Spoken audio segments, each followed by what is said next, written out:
Main મેનુમાં જઈ master module પર ક્લિક કરો, ટ્રક મેનુ પર ક્લિક કરો, પ્લસ ટ્રક બટન પર ક્લિક કરો, ટ્રકનો નંબર એડ કરો, ટ્રકનો વજન એડ કરો, તમે કેટલા ટાયરની ટ્રક લેવા માંગતા હોય, ઉદાહરણ તરીકે તમે 6 કે 8 કે 10 ટાયરની ટ્રક લેવા માંગતા હોય તો તે ટાયર સિલેક્ટ કરો, તમે કઈ તારીખ કે ટ્રક લીધેલ છે તે તારીખ એડ કરો, જો તમે ટ્રક લોનથી લેવા માંગતા હોય તો યસ બટન પર ક્લિક કરતા લોન રકમ એડ કરો.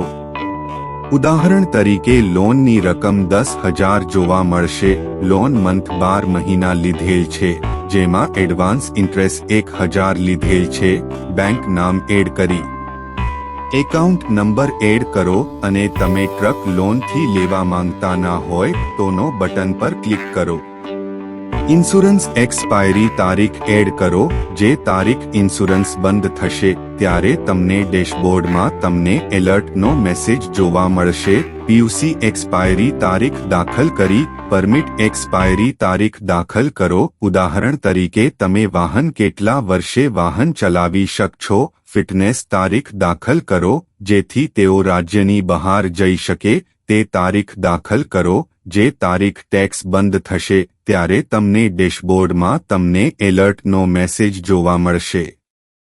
ટેક્સ તારીખ એડ કરો, જો તમે તમારા માટે ટ્રક લેવા માંગતા હોય તો સ્ટેટ્સમાં સેલ્ફ સિલેક્ટ કરો અને તમે બીજા માટે ટ્રક લેવા માંગતા હોય તો અધર સિલેક્ટ કરો.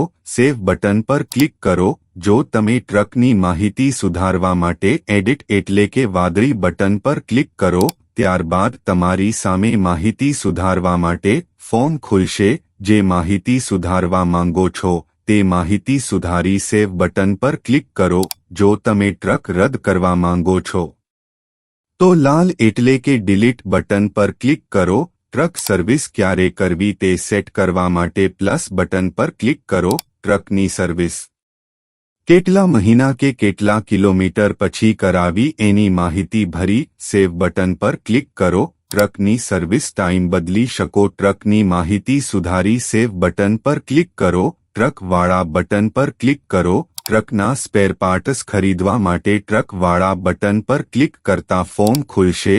તે ફોર્મમાં માહિતી ભરવી, ત્યારબાદ સેવ બટન પર ક્લિક કરો. તમે પ્રિન્ટ અને એક્સેલ પર લઈ શકો છો.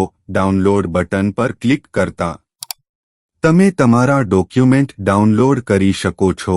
તમે પ્રિન્ટ પણ લઈ શકો છો.